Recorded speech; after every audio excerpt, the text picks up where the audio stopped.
There's so much power in the off-the-shelf simple tools, particularly for small businesses. If you don't know where to start, definitely start with ChatGPT. We often say it's a very tacky way of describing it. We say it's the gateway drug into AI because it's so good at so many things. It is the broadest and most capable. Whereas we were quite arrogant at the beginning. We thought a tool like ChatGPT is a great demo for the technology that sits behind it, the large language model. But you're going to have to get a big team in. It's going to be all sorts of custom work to pipe things together. Then more and more we've just seen these off-the-shelf tools are so powerful, but most people don't know how to use them. They're lacking a bit of inspiration and then capability. You've worked on a lot of projects with Pathfindr with such a small journey in the AI and being an entrepreneur. It's still such a new business. You've had projects with Woolworths, Australia Post, and Engineers Australia, these large companies. What surprised you most about how businesses approach AI?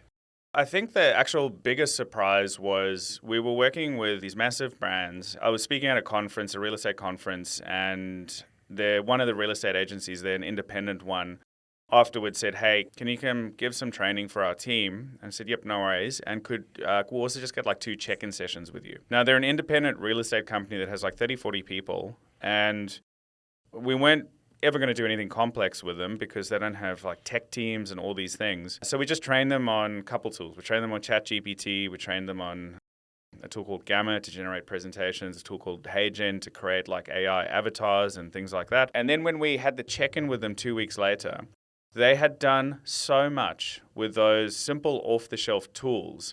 They'd refreshed all of their tenant handbooks to be in 7 different languages, and they'd turned it into these awesome handouts with great graphics and images using Gamma to do that. And they created GPT and ChatGPT that allows you to just put a bond exit condition report in there, and it'll read through it, and it would create the exit condition report email that they would send to the tenant. Took a lot of pride in that.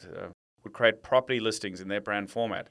But they'd also gotten the CEO, they'd created an AI video replica of her. Oh, wow. And she gives property updates of what's happening in WA and the property market there at the end of each month in 7 different languages. And all that the marketing team has to do is update the text each month, and then she talks about what's happening. The crazy thing about this is by leaning into the fact that it was AI, instead of shying away from it, it just helped as well because everybody's curious. And so the biggest thing that we've learned is that there's so much power in the off-the-shelf simple tools, particularly for small businesses.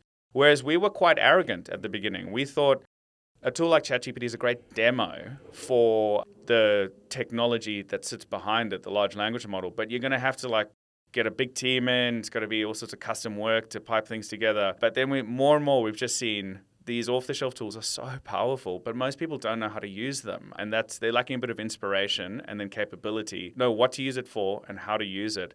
Those are the 2 big gaps, but there's so much power in these tools. And I love the way you said that off the shelf, because one of the things that in an accounting firm, people ask me, what are you doing with AI and technology and so on? Obviously, it's ChatGPT, Copilot, that generative AI that our staff use. But we're not a tech company. We're not going to go and take that tech and turn it into software. We're not software developers. We may hire companies like yourself to come in and do a little bit of that. And my comment was, I'm going to wait till there's amazing off-the-shelf products that's going to make our life better. And I don't know whether that is the right way to go, but there's so many ways that you can tap into that, but it's a bit of a minefield in the sense that which ones do you go with? So if you are looking, you've dived deep into ChatGPT and now you're like, okay, I love that, but I want to do videos, I want to do voice, I want to do the languages like that lady with the real estate agent.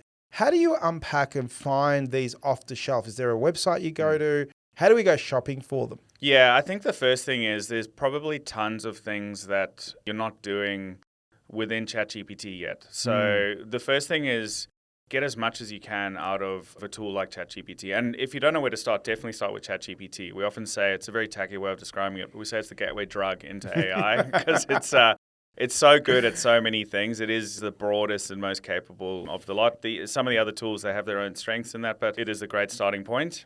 So First, get the most out of ChatGPT, and there's a couple of things to do that. First is know when to switch between different models. Most importantly, like live in the thinking models instead of just like the auto models or the instant ones. Yeah. That'll make a huge difference. As soon as you're starting to venture into the world of things like video and audio and image, the Google Gemini suite is very good for that. OpenAI just released Sora 2 for video, which is not available in Australia just yet. But Gemini is very good for video. You can guess why. It's because they have YouTube as a training data set. So that's why it's great and it's very fast. For audio, there's a product called 11 Labs that is brilliant at creating voice replicas. In fact, they're probably gold standard. Even some of the big podcasts in the world, like when Lex Friedman had the Ukrainian Prime Minister on, that voice translation was done with 11 Labs. So, the biggest podcast in the world, and this is a tool anybody can use. So I wish there was just one good website to go to see this, but it changes so often. But I think just stay with a couple of mainstream ones. Of course, you could just follow me on LinkedIn. Like, I mean, that very, very honestly, like we try to just sort out all the noise from what's important. Yeah.